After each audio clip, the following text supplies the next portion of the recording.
हाय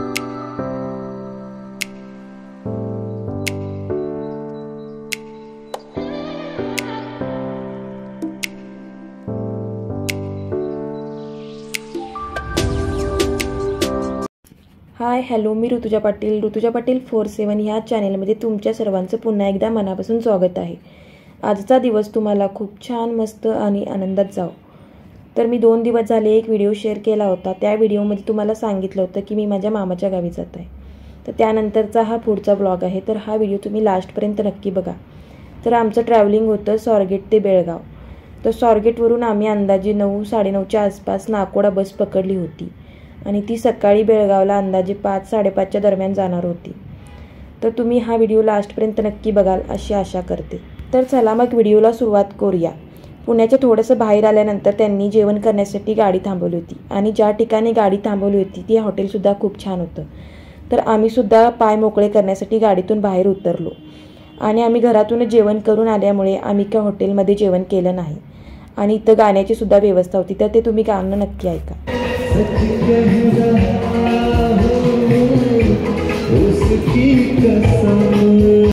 आणि आम्ही फायनली जाऊन पोचलो बेळगावच्या CBT स्टँडला, ते पण सकाळी 5 वाजता।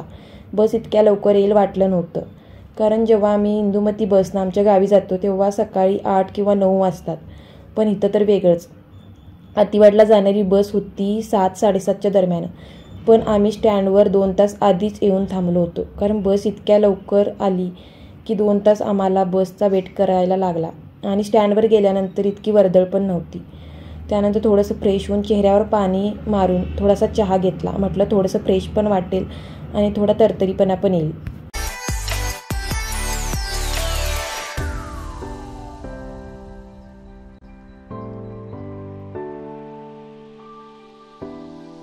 चहा घेतल्यानंतर थोडं बरं पण वाटलं आणि फ्रेशसुद्धा वाटलं।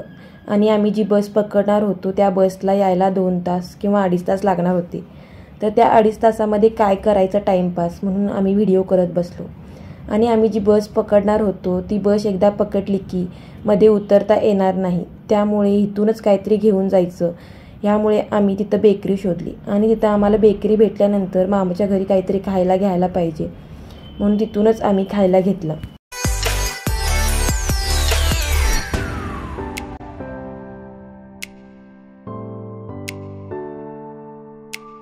त्यानंतर 2 तासाची प्रतीक्षा संपली आणि सकाळ झाली आणि हे गजरेवाले काका भेटले। त्यांच्याकडूनच गजरे घ्यायचे म्हणून आम्ही यांच्याकडूनच गजरे घेतले।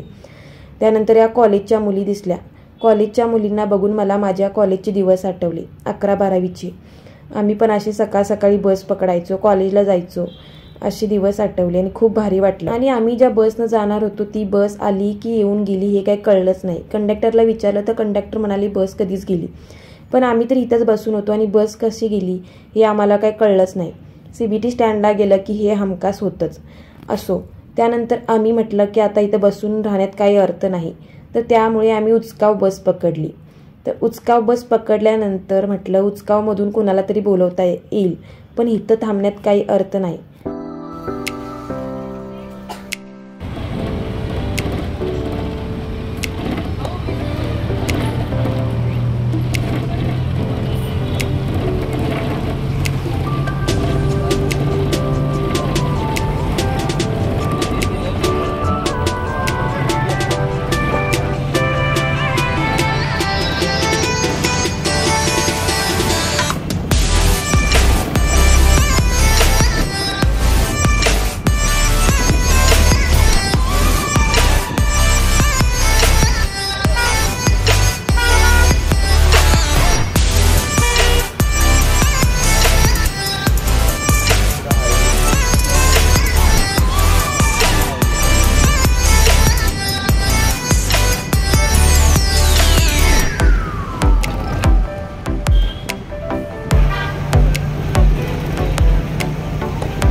त्यानंतर आम्ही CBT स्टँड ते उचकावपर्यंत तिकीट काढलं। या तिकिटावरचे मला फक्त आणि फक्त आकडे समजत होते, ती कन्नड लँग्वेज तर येत पण नाही आणि कळत पण नाही।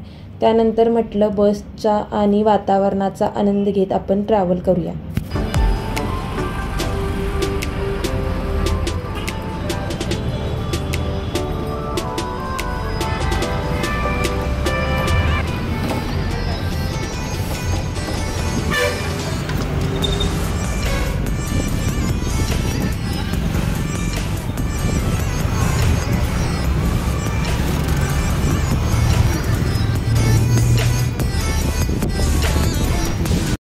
तर आम्हाला CBT स्टँडला सकाळी उचकाव बस 7:30-8 ह्या दरम्यानंतर भेटली.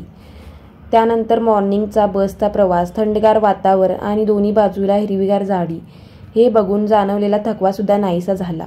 मन अगदी ताजेतवान आणि फ्रेश होऊन गेलं. त्यानंतर आम्ही उचकावमध्ये एंटर केलं आणि उचकावमध्ये स्टँडवर एंटर करतानाच आम्हाला बसमध्येच महाराजांचं दर्शन झालं. महाराजांचं दर्शन झाल्यानंतर तर मन अजून एकदा फ्रेश आणि ताजेतवान होऊन गेलं. बसमधून उतरल्यानंतर प्रथम आधी महाराजांचं दर्शन घेतलं. महाराजांना प्रणाम करून पुढील प्रवासाला सुरुवात केली.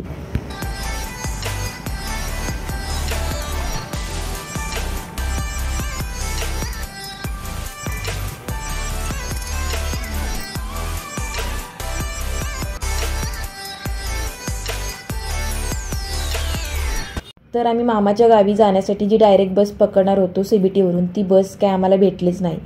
त्या बसची कदाचित चुकामुक झाली असेल किंवा ती बस आलीच नसेल. त्यामुळे आम्ही उचकाव बस पकडून उचकावमध्ये आलो होतो. तिथून पुढे दुसरी बस भेटणे मुश्किल होतं आणि टाईम पण झाला होता. त्यामुळे आम्ही चुलत मामाच्या मुलाला कॉल करून बोलवलं होतं. तर इथं आम्हाला चुलत मामाचा मुलगा घेऊन जायला आला होता. तर हा व्हिडिओ बघितल्याबद्दल सर्वांचे मनापासून धन्यवाद. आणि येणाऱ्या पुढच्या व्हिडिओमध्ये जे काही मी केलं आहे, म्हणजे मामाचं घर, मामाचं गाव आणि यात्रा कशी झाली हे सुद्धा शेअर करणार आहे. तर येणाऱ्या व्हिडिओसुद्धा बघायला विसरू नका. आणि चॅनेलवर कोणी नवीन असेल तर लाईक, कमेंट, शेअर करायला सुद्धा विसरू नका. आणि ज्यांनी कोणी सबस्क्राईब केलं नसेल त्यांनी सबस्क्राईबसुद्धा करून घ्या. तर चला मग भेटूया अशा पुन्हा एका छान व्हिडिओमध्ये. Bye, take care.